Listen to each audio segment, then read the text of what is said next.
Thanks for being here. I'll give you a quick update on we just finished the legislative session in May, so we're a couple months out, what we did and what we still need to work on, and then I'd love to take a few questions too if you have them. This was the first time in many years that we had Democratic control of the House and the Senate and the governor's office, and that actually led to us finally having some breakthroughs on some things we've been working on for a really long time. One of the obviously important issues in our community over the last several years, we finally got some significant oil and gas reform passed at the Colorado state level with Senate Bill 181. And I know a lot of you know that, but I'll give you that brief overview. Folks who aren't familiar with it, it did two major things. One is it made clear at the state level that health and safety are a priority when it comes to state level regulation at the Colorado Oil and Gas Conservation Commission. It basically sent the COGCC, which is a state regulatory body, basically back to the drawing board to say, write regulations in a way where you're prioritizing health and safety of citizens. It also gave local governments power that they didn't have before and that they were getting sued for trying to exercise before, to exercise control over those things. And those are two areas we've been working on for a great amount of time, and I'll let the Broomfield City Council folks talk to you about what they plan to do with that power, because to a certain extent we gave local governments more authority than they had before, and a lot of big questions now, and the COGCC is, what are folks going to do with that authority? We had some breakthroughs in the area of gun safety that we've been working on for the past couple of years. We passed our extreme risk protection order statute that had been killed in the Senate the year before. It was opposed by many folks in the not even the mainstream, again, gun owner community, but the very extreme gun owner community. And what that law would do would allow if a law enforcement agency or family members identify somebody who they view as being a risk to themselves or to others, that they could go to a judge and make an argument that says, look, while this person is in crisis, we need to remove firearms from the situation. And we passed that law as well. We passed some protections and respect laws for LGBTQ people that we've been working on for years. We've been working on banning conversion therapy in the state of Colorado for a good number of years, and we got that done this year. And we've been working on legislation to allow transgendered individuals to have their birth certificate reflect their actual identities, and we got that passed. We also got some major stuff done in the realm of education. One of the governor's priorities that we joined in on was passing full-day kindergarten without cost to every kid in the state, and we got that done this year as well. And we did there's a lot of different bills, but some really interesting stuff in the area of healthcare, which is, I know, a priority for a lot of folks around here.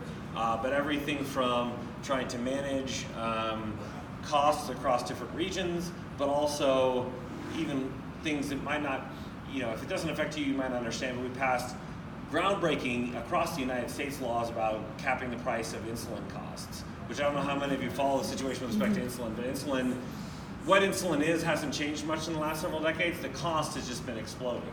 And what you see is you have people who need insulin, who have diabetes and need insulin, not taking it because they can't afford it.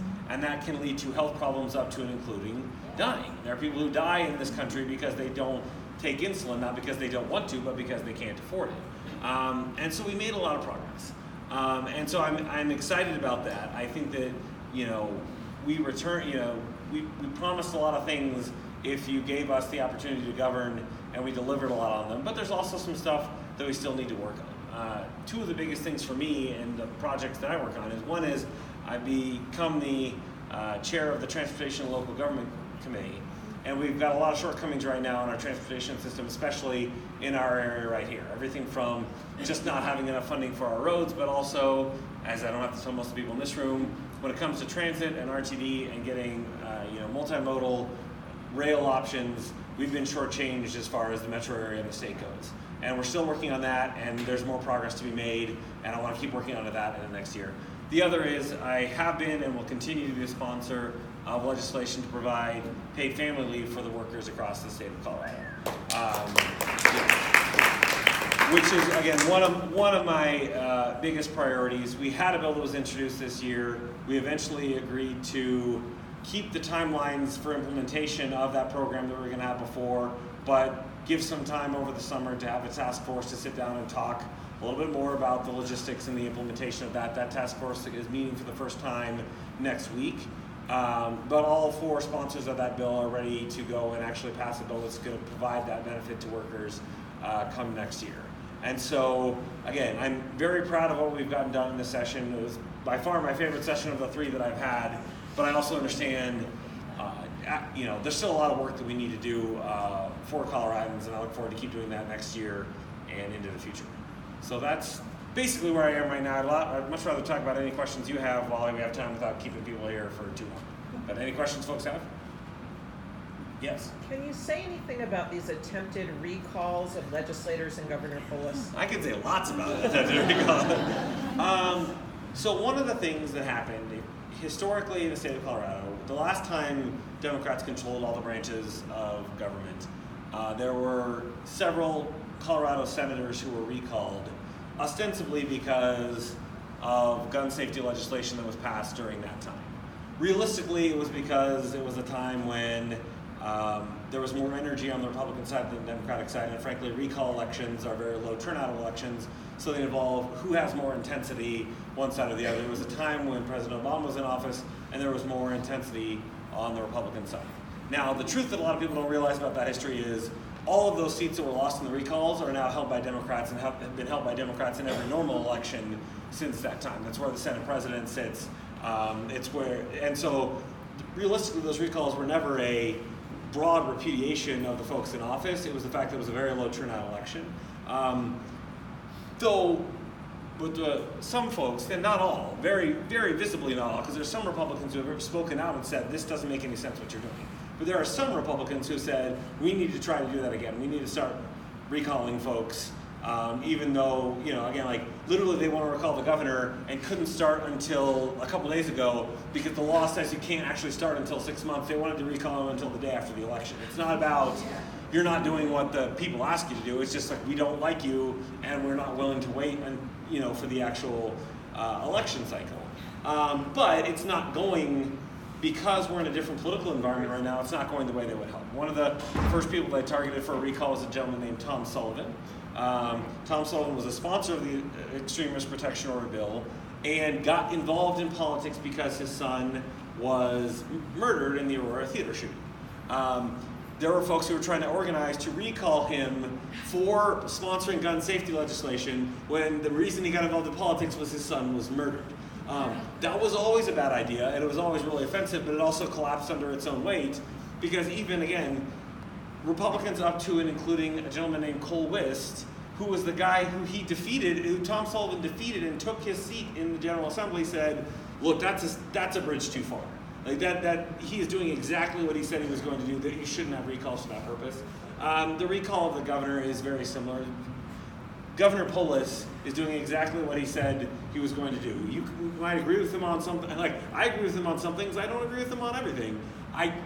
He's been a friend of mine for years and was our congressman for a long time. He's doing exactly what he said to do. And there's not a Republican in the legislature right now who I would say should be recalled. There's not a Democrat in the legislature or in the executive branch that say should be recalled. There's nobody who's committing fraud, doing something dramatically different than they said they were going to do, out robbing banks. Like the kinds of things that you would do to recall somebody, that shouldn't be happening at all. But we're not taking it lying down. We're organizing right now. The latest threat is against Senator Brittany Pedersen out in Jefferson County, and there are opportunities to get involved in that organization. A lot of folks who are working on that right now are actually folks that you know. Madeline Zan, who was my campaign manager last cycle, is involved in that effort, as is Tim Dixon, who was my campaign manager the cycle before that.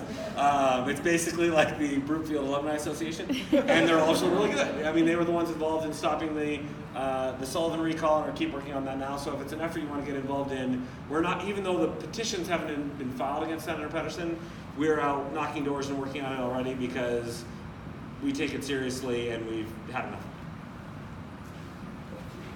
Yes. So in regards to the red flag law, which you brought up, the Extreme Risk Protection Order, there have been a few counties sheriffs who have said that they are Second Amendment sanctuaries and they're not going to uphold this law.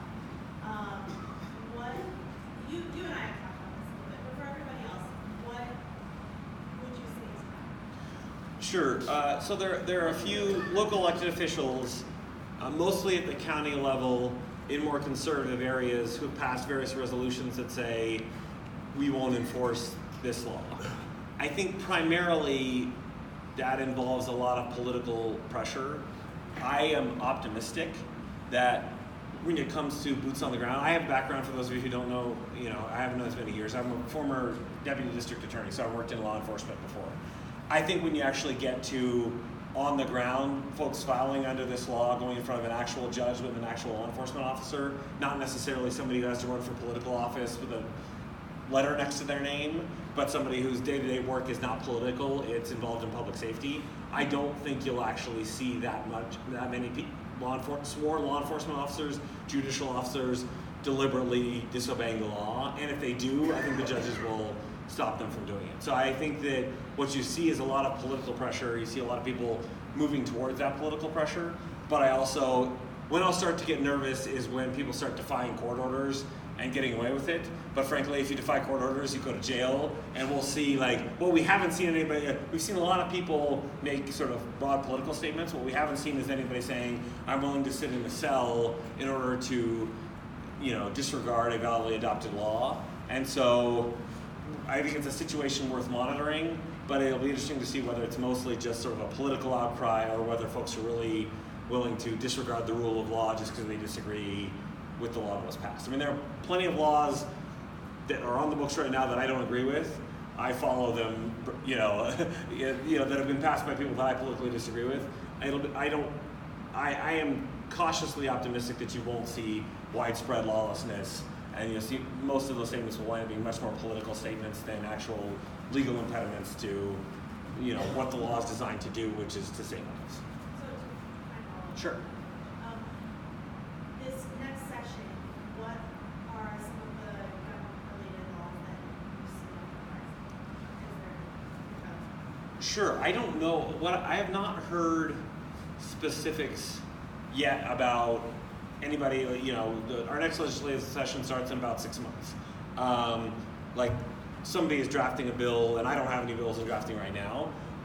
But as Ambassador Barrett said a moment ago, we do have an interim committee on school safety that their first meeting was today. And Representative Michael St-Jeannet, who's a very good friend of mine, is chairing that committee. I've got a lot of other good friends on there. I think we are going to continue that conversation. I don't think there's a single person in the legislature who said, okay, we've solved gun violence problem. We had the STEM shooting while we were meeting. We had, again, my daughter, Ellie, was at the legislature with me one day. She didn't know why she was at the legislature with me one day. It's because her school was closed. I mean, she got to meet the Nuggets mascot, and it was great, and she loved it. But it was because her school was closed because all the schools were closed. So none of us, we're excited that we passed that piece of the legislation, the one that we couldn't pass before. There's nobody who said we've passed, we've solved school violence or we've solved gun violence in our state.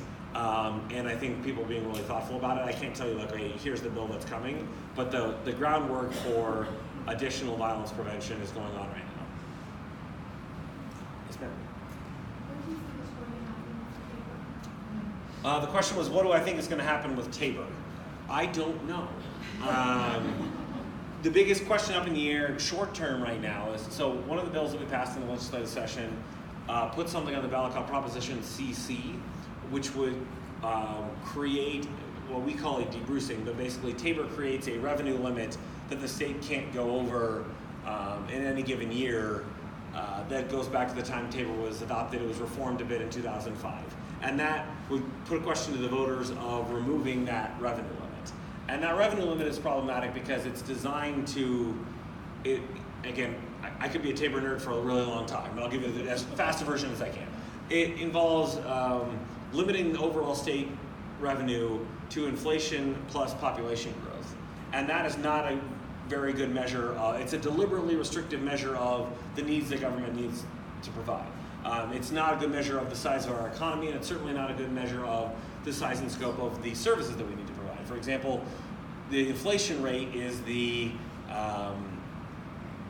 just your basic inflationary rate for consumer purchases. Well, the services we provide in the state of Colorado, healthcare, education, housing assistance, the rate at which those things have been increasing, inflation has been relatively low the last couple of years. Does anyone think healthcare costs have been relatively low the last several years?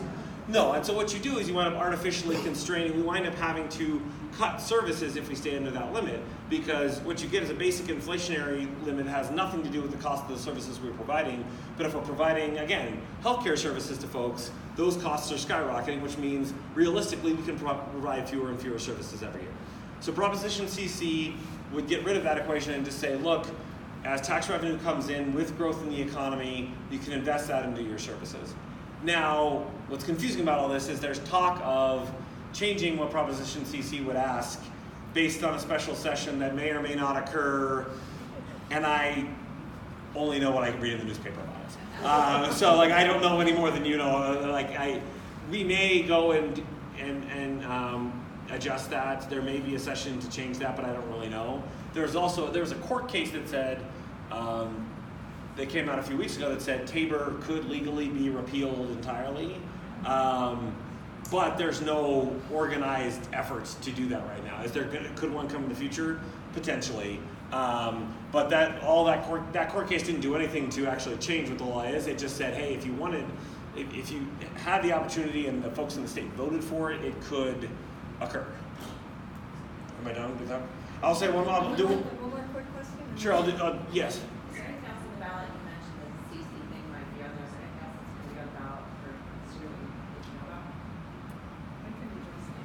I mean, there's a ton of stuff at the Broomfield level. I don't think there are any other statewide. And it's going to be embarrassing if because I may have voted to put on, but I don't. Not that I can think of at the moment, as far as not even any of the marijuana stuff. I will do my last plug before I get off the stage, which is the next couple of Sundays. One of the things I am going to be working on is helping some of the people in this room, and I'd ask you to join me. This Sunday I'm going to be at Williams Kickoff, and next Sunday I'm going to be doing a canvas launch with Heidi. And again, we need to work on every single level of government, all the way from the United States Senate down through the state legislature and down through the city council as well. So you're going to hear from some of those folks over today and over the next few weeks as well. But join me in supporting our local candidates as well. So thanks so much.